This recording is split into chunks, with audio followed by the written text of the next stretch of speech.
coaches have selected Hutchinson Community College as the #1 team in the Jayhawk Conference preseason, and Coach Rion Rhoades.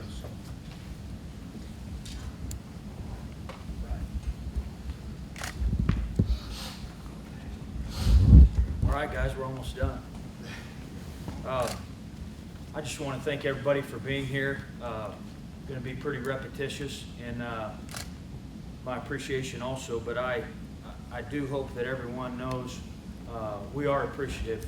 As a group of head coaches, we're appreciative of the opportunity that we have to be in this conference. We're appreciative of the support that we get from many different areas, administration, media, and others across the state. Bryce, thank you very much for everything you do for us as a commissioner, now the president of the NJCAA. I know you have a lot on your plate, and appreciate what you do for us. Craig Helser, you know, we say it every year, but Craig is our supervisor of officials. Craig is extremely good at what he does, and he's very knowledgeable. He's a tough guy in terms of really being critical of officiating and making sure that it's as good as it can possibly be. He works hard to recruit guys. He works hard to keep guys. He works hard to educate guys. And I really, really appreciate Craig. And I think every coach that's worked in this league for the last 10, 15 years can tell you that he's made a tremendous impact on the caliber of officiating that we have. And we are very thankful for him and all his efforts. He's a class act. He might not always tell you what you want to hear, but you can always bet without any doubt that he's thought through it, he's evaluated it, and he's put a lot of time and consideration into whatever he decides to do with the officiating side of our conference. So I'm very thankful for him. I do want to pause and just say that my road to the Jayhawks started really early. I played in the league back in '93, '94, and I'm really thankful to have that opportunity. It was a great start for me. It allowed me to play right off the bat, to be fairly close to home, to meet some of my best friends that I still have today, to have great coaches that I'm still in contact with today. I'm really thankful for that. I'm thankful that Jeff Leiker gave me an opportunity to begin coaching at Coffeyville back in 2004, 04 and 05 as a defensive coordinator, and that was a great experience for me. Really am thankful for that.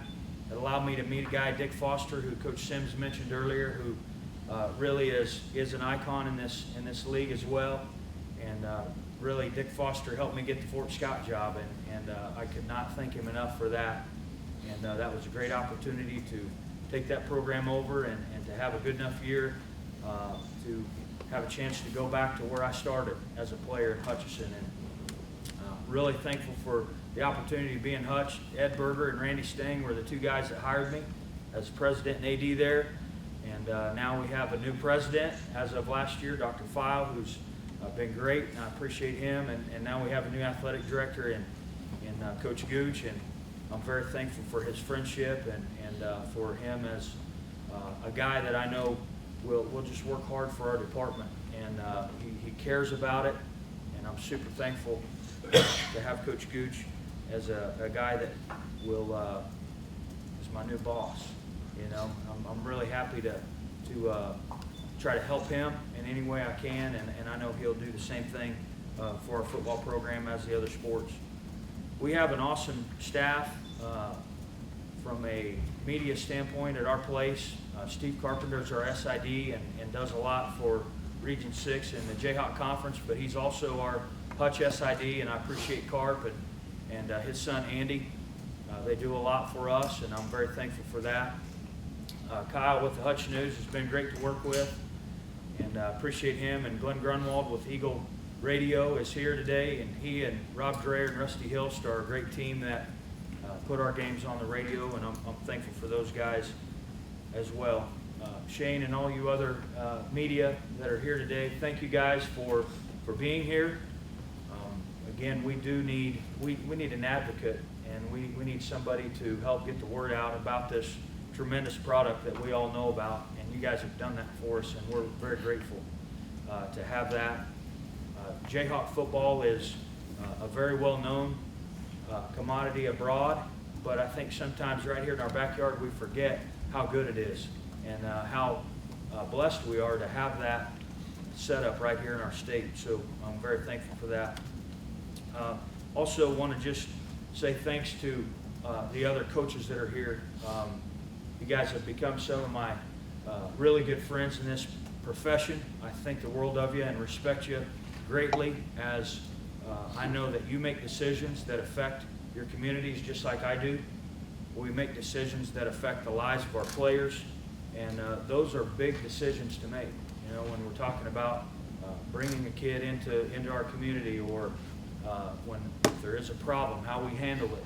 When we're talking about helping a kid get moved on to another school, or helping a kid understand, hey, football is maybe over for you. You know, those are tough things that we go through, and I respect you guys as coaches for what you do in that regard, and know that our job's not easy, but it is still a great job. And just in the short time that I've been able to serve as president of this Football Coaches Association here in the Jayhawk, I could just say that we do have a great relationship amongst each other. We have a very strong competitive drive that gets each one of us up out of bed every day and helps us to do our job at a high level. But also, we're just men too, and we have respect for each other. We understand that we're all fighting the same battle, and I think that's pretty cool, the relationships that we do have. Also, want to thank Mark Patrick with the Jayhawk Conference. There you are, Mark. Thank you so much for everything you do, including organizing this event, the website. You've been a great asset to just a lot of things that go on, so thank you so much. Coach Schaffner, welcome to the conference as the head coach. Having made that transition from assistant to head coach in the league, I know it's not an easy one, but I know you'll do great. And congratulations on your opportunity, Coach Sims. Congratulations on being able to do what you want to do, and your success before allowed you to be in control of that, so congrats to you as well. I really think that this Iowa alliance that we have is awesome, and we for 8 to 10 years we had an agreement with Texas, and that was good. You know, that was a good thing. That kind of gave us an idea of how something could work. But a couple years ago, I know Bryce worked very hard to make it happen, along with Tom McDonald, the commissioner in Iowa. But I think 1 year into it, I think we all see that it's a real positive for scheduling purposes, for the quality of opponents. In many ways, I think it's a great thing. And I really believe that a big part of keeping it going is sitting right back here. You heard from him a minute ago, and Scott Strohmeyer. I mean, Coach Strohmeyer is not only a phenomenal football coach, and his record speaks for itself, but he truly cares about college football, junior college football. He's been the head coach at a couple of schools. He's the president of the NJCAA Coaches Association. He comes down to Hutch or to El Dorado or to Wichita or to Newton. Every time we have a meeting, Coach Strohmeyer makes a point to make it to the meeting. And I know he does a lot to communicate what's going on at these meetings with the other guys that maybe aren't able to make it. But I really appreciate Coach Strohmeyer. He's a good friend, but also he's a great advocate for this alliance that we have. And I know that a lot of the success of it has to do with you being willing to always engage in the process. Last thing I want to do before I talk about my team is just introduce my coaching staff. I have my two coordinators here today. Dion Manili is our defensive coordinator and coaches our linebackers. He's been with me for 4 years. Ryan Mahon's our offensive coordinator, quarterbacks coach, and he just got to Hutch this spring. He was offensive coordinator at Tyler Junior College down in Texas for 10 years before coming to Hutch. These are two great guys. I really appreciate getting to work with them. The rest of our staff that are not here today are all guys that have been at Hutch. Coach Mahon's our only new guy. The other offensive coaches are Tyler Brock, O-line run game coordinator, Greg Cross, who's now our running backs and tight ends coach, and Daryl Ballard, who's our pass game coordinator and receivers coach. Then on the defensive side, working with Dion, Todd Middleton's our defensive line coach, and then our recruiting coordinator and defensive backs coach is Thaddeus Brown. So have a good crew, and again, it does help having some continuity in the staff. And the thing that we try to model for our players as much as anything is just the teamwork that we want them to do. We try to show that and exhibit that to them on a daily basis. We really do enjoy working together. We grind through the tough times together. We have a lot of fun. I mean, we give each other a hard time and laugh and joke and enjoy life too. So really appreciate the crew that I get to have there at Hutchinson. As far as our team goes, we're losing a lot of guys on defense, and we do have some guys back on offense. That's kind of the short version of it. From a detailed standpoint, we have 9 starters, with 5 of those being on offense and 4 on defense, and those are guys that started multiple games, maybe not every game. We have 22 lettermen returning. One of the lettermen that inadvertently got left off of our list in our book is a young man named Terrence Summers. He's a defensive lineman, so I wanted to note that. And then there were 2 of our redshirt young men that got left off of our list too somehow. Trey Griffin's a running back out of Wichita Southeast, and Hunter Delgado's a defensive back out of Garden City, and both of those guys were injured last year and were unable to play, so we look forward to having them back.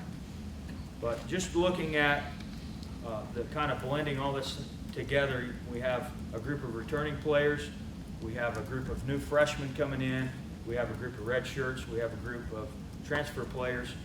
It is a big melting pot. We put all those guys together and hope that we can field a nice team, and just specifically looking at what should be the strengths for us based on what we've seen from spring football and just the guys that are coming in, what we feel like they can provide for us. We feel like our offensive side of things ought to be pretty strong.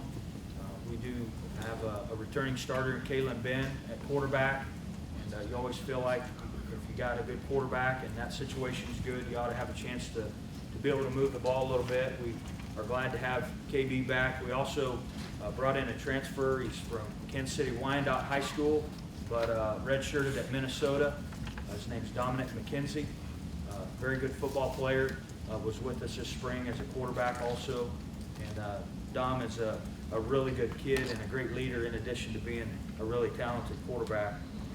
We also picked up a transfer quarterback here over the summer, Kyle Kemp, who we're really excited about.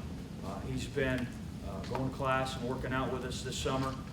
Really good kid, a really talented player, and so we feel like with those 2 guys, those 2 new guys added to KB being back from last year, we should be pretty solid at the quarterback position. And as everybody knows, you do have to have some depth, and especially at that spot, it's really critical. So we're excited about that. Running back wise, we brought a couple of transfer guys in. A guy named Tyron Jones, who was an Atlanta area kid who played at Alabama last year, is a very good player. We got a young man named Trayvon Paul, who's also an Atlanta area kid that went to Tennessee out of high school, transferred in this summer. Those guys are there, and we're excited about them.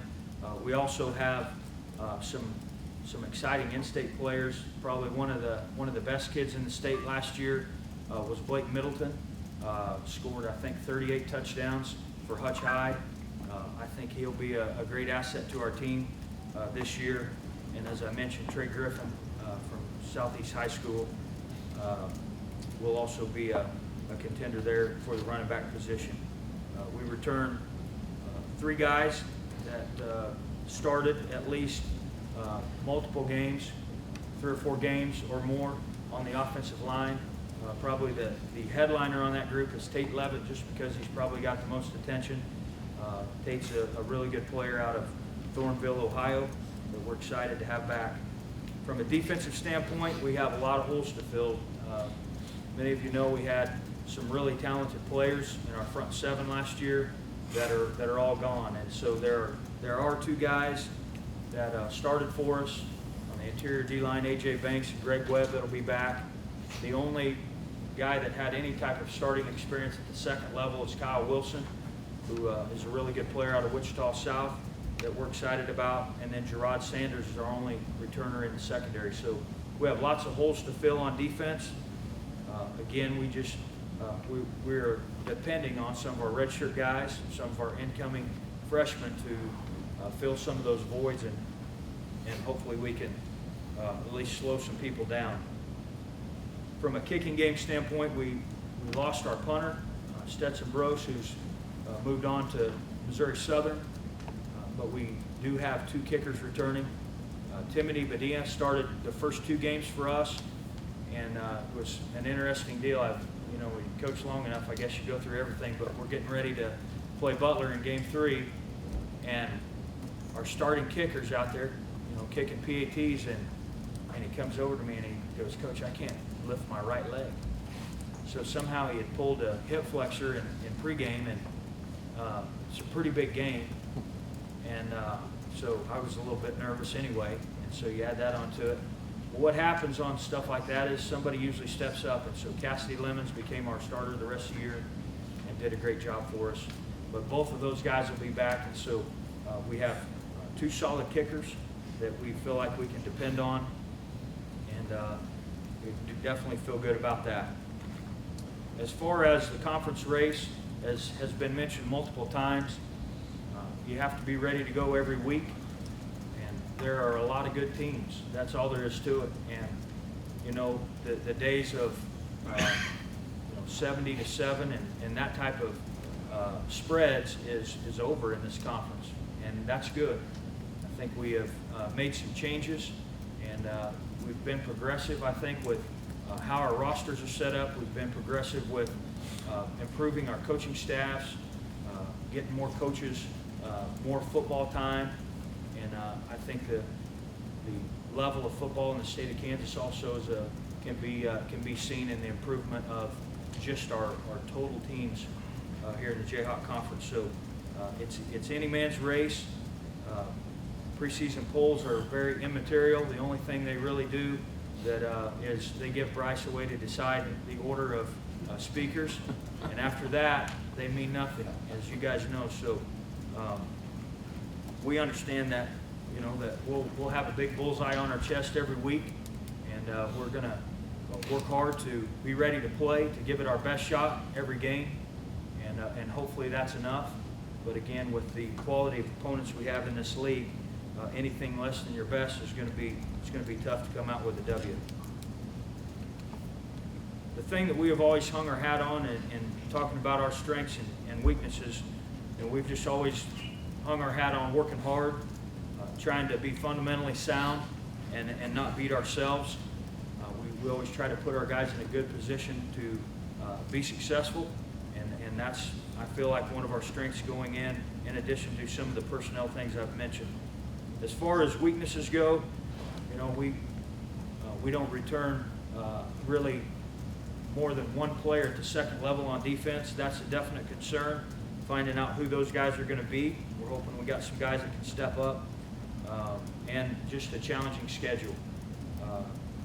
As we all know, going 11 straight weeks is not only hard on the players that are having to strap their cleats on and put their helmet on every day, but it's hard on the coaches too, to really have no week to just take a quick breath and keep rolling. So just the schedule itself, I think, is a real challenge that we all face, and we're excited about 2015.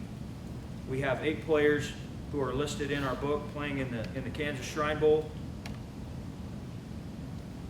And the last thing really that I would like to mention is just, again, I hope you can understand the pride that we all have in this league is well deserved. We should be proud of what we're doing. We have a lot of great things going for us. I think just our profession in general is one of the things that maybe sets us apart from a lot of other things that we could do that might pay us a bigger paycheck every month. But the reality is that there aren't many things that you can do to truly impact what's going on in society. And as we all know, there are some good changes in society. There's some bad changes going on in our society. And as football coaches, we still have a chance to affect what's going on. And I really feel like we're kind of a dying breed of of men that can be solid figures in the lives of our players, and some of them have never had that. And we're dad to some of them, we're coach to some of them, we're like a big brother to some of them, and I think that's pretty special that we have a chance to really leave a positive mark on society, one young man at a time, and I really embrace that. I'm thankful that God's given me an opportunity to do that. I'm thankful that I get to do it in Hutchinson, Kansas. I love living there. My wife and I appreciate the opportunity to raise our family in a great place, and I just wish everybody the best. Again, I appreciate what each one of you mean to me personally, those that are good friends, and I appreciate everything you do for young people. Have a great one.